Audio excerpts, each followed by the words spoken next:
우리가 어쩌면 지독한 정답 강박의 시대에 살고 있는지도 모르겠습니다. 중요한 회의 시간이나 친구들이랑 얘기할 때 사실 무슨 말인지 잘 모르는데도 그냥 아는 척 고개 끄덕여 본 경험 혹시 당신도 있지 않으신가요?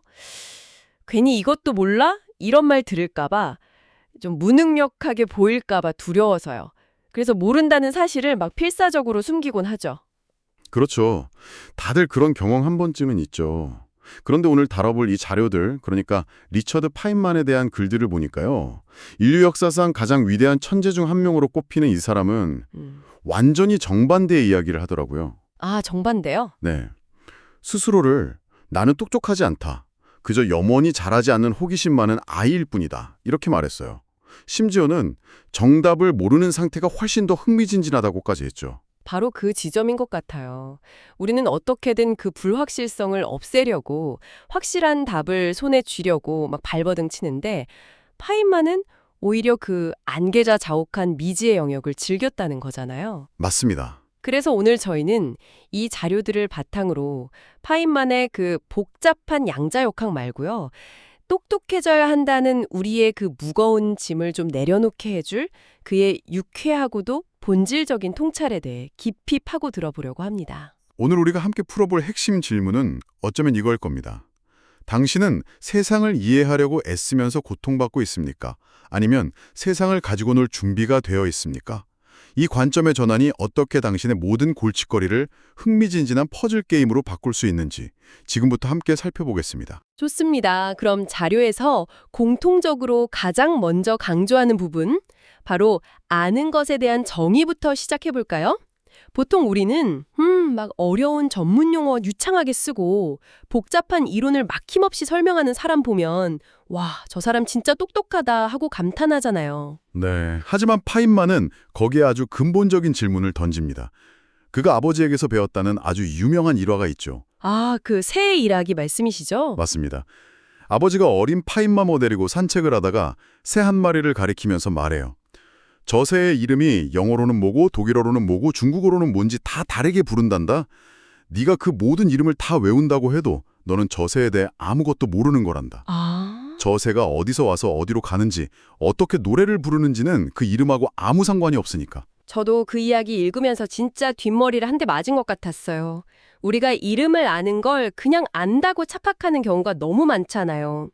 예전에 대학 다닐 때 시험 보려고 어려운 개념어들을 막 달달 외웠는데 막상 그게 현실에서 뭘 의미하는지는 전혀 설명을 못했던 기억이 나네요. 그냥 단어 껍데기만 외운 거죠. 바로 그겁니다. 철학에서는 이걸 유명론의 함정이라고 부르기도 하는데요. 이름이라는 기호에 갇혀서 그 안에 담긴 생생한 본질, 그러니까 그 살아 움직이는 실체를 놓치는 현상이죠. 파인만은 이걸 평생의 화두로 삼았던 겁니다. 이름을 아는 것과 현상을 이해하는 건 완전히 다른 차원의 지적 활동이라는 걸 꿰뚫어 본 거예요. 이 지점에서 지금 당신의 일을 한번 돌아보면 좋겠다는 생각이 드네요. 혹시 회의 시간에 남들에게 좀 있어 보이려고 그런 전문 용어라는 갑옷으로 자신을 무장하고 있지는 않으신가요? 진짜 지식은 남을 압도하는 무기가 아니라 이 복잡한 세상을 더 선명하게 꿰뚫어 보는 렌즈가 되어야 한다는 말이겠죠. 그렇죠. 그리고 바로 여기서 그 유명한 파인만 학습법의 핵심 철학이 등장합니다. 아, 그 6살짜리 아이에게 설명하라는 거요? 네. 만약 당신이 무언가를 6살짜리 아이에게 설명할 수 없다면 당신은 그것을 제대로 이해한 것이 아니다. 자료에서 이 구절에 밑줄 그어 놓으셨더라고요. 그런데 저는 이 말이 조금 극단적으로 들리기도 해요. 물론 좋은 말이긴 한데 세상 모든 지식을 6살 아이한테 설명하는 게 정말 가능한가 싶어서요. 파인만 자신이 연구했던 양자 전기역학 같은 분야는 애초에 아이한테 설명하는 게 불가능한 영역 아닐까요? 자칫하면 본질을 왜곡하는 지나친 단순화의 오류에 빠질 수도 있을 것 같고요. 아주 좋은 질문입니다. 많은 분들이 바로 그 지점에서 오해를 하죠. 파인만의 의도는 모든 지식을 유치원생 수준으로 만들라. 이게 아닙니다. 이 말의 진짜 목표는 다른 사람이 아니라 바로 자기 자신을 향해 있어요. 일종의 자기 기만 방지 장치인 셈이죠. 자기 기만 방지 장치요? 네. 우리 뇌는 흔히 인지적 구두쇠라고 불릴 만큼 깊이 생각하는 걸 굉장히 귀찮아합니다. 그래서 대충 아는 상태를 완벽히 안다고 착각하면서 넘어가려는 경향이 아주 강해요. 그 인지적 구두쇠라는 말 너무 와닿네요. 새로운 개념을 접했을 때 깊이 파고들기보다는 대충 이런 거구나 하고 넘어가 버리는 제 모습이 떠올라요. 나중에 누가 물어보면 설명은 못하면서 안다고는 생각하는 거죠. 이에 숨는 건 내가 사실은 잘 모른다는 걸 들키지 않으려는 가장 쉬운 도피처가 되는 거예요. 반면에 그걸 아이에게 설명한다고 상상해 보세요. 어려운 단어는 다 빼야죠. 일상의 쉬운 비유를 들어서 이야기의 뼈대를 만들어야 하고요. 그 과정에서 내가 뭘 알고 뭘 모르는지, 논리의 어떤 부분이 비어 있는지가 명확하게 드러나는 겁니다. 즉, 이건 화술의 문제가 아니라 메타인지, 그러니까 스스로의 알물 아는 능력에 대한 아주 무서운 경고인 셈입니다. 듣고 보니 소크라테스가 나는 내가 모른다는 것을 안다고 말한 것과도 딱 일맥상통하는군요. 결국 위대한 사상가들은 모두 가장 단순한 언어로 진리를 표현했다는 공통점이 있는 것 같습니다. 맞습니다. 그리고 이런 태도는 자연스럽게 다음 단계로 이어집니다. 바로 권위에 대한 의심이죠. 네, 스스로의 이해를 계속 점검하는 태도는 결국 바깥의 권위를 맹목적으로 받아들이지 않는 자세로 연결될 수밖에 없겠네요. 파인만이 과학은 전문가들이 틀릴 수 있음을 믿는 데서 시작한다. 이 말을 특히 인상 깊었습니다. 그렇죠. 이 문장은 그냥 과학계에 대한 비판이 아닙니다. 교과서, 뉴스, 심지어 유명 멘토의 말까지 외부 권위가 찍어주는 정답에 맹목적으로 복종하려는 우리 안에 노예 근성을 깨부수라는 선언에 가까운 거죠. 누군가 정해놓은 길을 따라가는 게 편하고 안전하니까요. 네.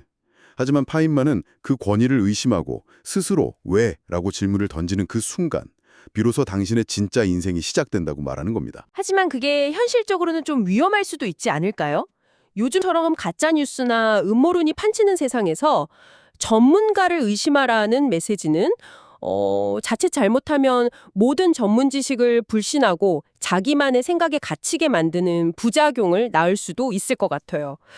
그 건강한 회의주의랑 위험한 불신 사이에 경계는 어디에 있을까요? 정말 중요한 지적입니다. 파인만이 말하는 의심은 근거 없는 부정이 아니에요. 그의 의심은 항상 증거와 실험을 향해 있죠. 그는 나는 답을 모른다고 말하는 사람을 더 신뢰한다고 했습니다. 이건 모든 전문가를 불신하라는 게 아니라 자신의 지식에 한계가 있음을 인정하고 언제든 틀릴 수 있다고 말하는 지적 정직함을 가진 전문가를 신뢰하라는 뜻에 가깝습니다. 중요한 건 권위의 이름값이 아니라 그 주장을 뒷받침하는 과정과 증거를 보라는 거죠. 그러니까 무조건 아니요라고 말하는 반항이 아니라 왜 그런가요? 어떻게 증명할 수 있죠? 라고 묻는 용기군요. 사실 우리는 바보처럼 보일까 봐 그런 바보 같은 질문을 제일 두려워하는데 파인만에게는 그게 새로운 발견의 문을 여는 열쇠였던 거네요. 정확합니다. 그에게 질문은 알의 끝이 아니라 시작이었어요. 그리고 그 질문을 던지는 힘은 그의 지능이 아니라 태도에서 나왔습니다. 보내주신 자료들에서도 많은 사람들이 그의 천재성보다도 그의 태도를 더 부러워한다는 점이 공통적으로 나타나더라고요. 맞아요. 평생을 어린아이 같은 호기심으로 살았다는 점 말이죠. 세상을 풀어야 할 어려운 문제집이 아니라 구석구석 보물이 숨겨진 거대한 놀이터처럼 대했다는 것. 그 유명한 접시 일화가 바로 그 태도를 상징적으로 보여주는 것 같습니다. 네. 니츠의 철학에 빗대어 설명하면 더 흥미로운데요. 니체는 인간 정신이 3단계로 발달한다고 봤습니다.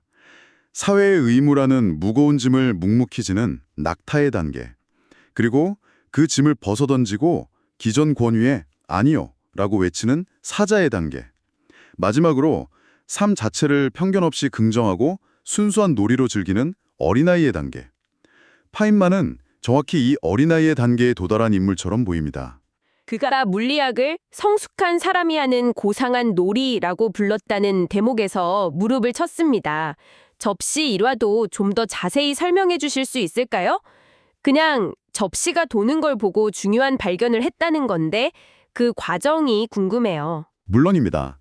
코넬 대학 카페테리아에서 점심을 먹다가 누군가 접시를 공중으로 휙 던지는 걸 봤다고 합니다. 근데 보통 사람이라면 접시가 도네 하고 말았을 텐데 파인만은 그 접시가 빙글빙글 돌면서 동시에 살짝 흔들리는 워블, 그 모습을 유심히 관찰한 거죠. 파이는 모스카라지요. 네. 그리고는 갑자기 호기심이 발동한 겁니다. 저 회전 속도랑 흔들리는 속도 사이에 어떤 수학적 관계가 있지 않을까? 그는 냅킨에 미친 듯이 방정식을 풀어나가기 시작했고 결국 그 비율이 정확히 2대 1이라는 걸 발견해냈습니다. 와, 사실 이건 물리학적으로 대단히 중요하거나 새로운 발견은 아니었어요. 하지만 중요한 건 그 과정에서 느낀 희열이었습니다. 그는 그냥 순전히 재미로 한 일이었지만 이 재미가 나를 다시 물리학으로 이끌었다고 회고했죠. 파인만은 그냥 재미있으니까 라는 순수한 동기만으로 움직였군요. 이 이야기를 들으니 당신에게도 묻고 싶어지네요. 마지막으로 무언가를 배우면서 결과나 보상과 상관없이 그 과정 자체가 너무 즐거워서 심장이 뛰었던 적이 언제인가요? 만약 그 기억이 아득하다면 어쩌면 우리는 인생이라는 게임을 너무 심각하게만, 너무 효율적으로만 플레이하고 있는지도 모릅니다. 성공, 돈, 인적이라는 목표 때문에 배움이 주는 가장 원초적인 기쁨을 잃어버린 채 말이죠. 이제 마지막으로 그의 태도를 가장 아름답게 보여주는 이야기를 나눠볼까 합니다. 자료 마지막 부분에 공통적으로 실려있던 이야기인데 저도 정말 감명 깊었어요. 어느 날 파인만의 예술가 친구가 꽃 한 송이를 들고 와서 그에게 이렇게 쏘아붙였다고 하죠. 나 같은 예술가는 이 꽃의 아름다움을 있는 그대로 느끼지만 너 같은 과학자들은 이걸 분자 단위로 분해하고 분석하느라 그 아름다움을 다 망쳐버리고 있어. 정말 많은 사람들이 공감할 법한 비판이죠. 과학이나 분석은 차갑고 이성적인 활동이라 예술적 감수성이나 아름다움을 파괴한다고 생각하기 쉬우니까요. 과학이 세상의 신비를 벗겨내고 세상을 건조하게 만든다는 시선은 여전히 존재하죠. 그렇죠. 하지만 파인만의 대답은 우리의 이런 통념을 완전히 뒤집어 버립니다. 네. 그는 이렇게 답했다고 하죠. 아니, 나는 네가 보는 꽃의 아름다움을 똑같이 볼 수 있어. 색깔, 형태, 향기 모두 말이야. 하지만 나는 네가 보지 못하는 더 깊고 경이로운 아름다움도 볼 수 있지. 이 작은 꽃잎 안에서 벌어지는 복잡한 세포들의 춤, 곤충을 유혹하기 위해 수백만 년에 걸쳐 진화해온 색채의 전략, 이 모든 것을 가능하게 한 생명의 역사까지. 과학은 아름다움을 빼앗는 것이 아니라 오히려 더 풍성하게 더하는 것이다. 이것이야말로 파이만 철학의 정수라고 할 수 있습니다.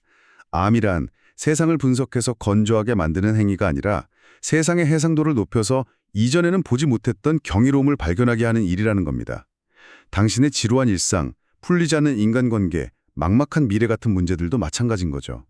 이걸 해결해야 할 골칫거리로만 보면 고통스럽지만 탐구해볼 만한 흥미로운 신비로 바라보는 순간 그 문제의 해상도가 달라지기 시작하는 겁니다. 그렇다면 오늘 당장 우리가 이 파이만의 태도를 조금이라도 삶에 적용해 볼 수 있는 구체적인 방법이 있을까요?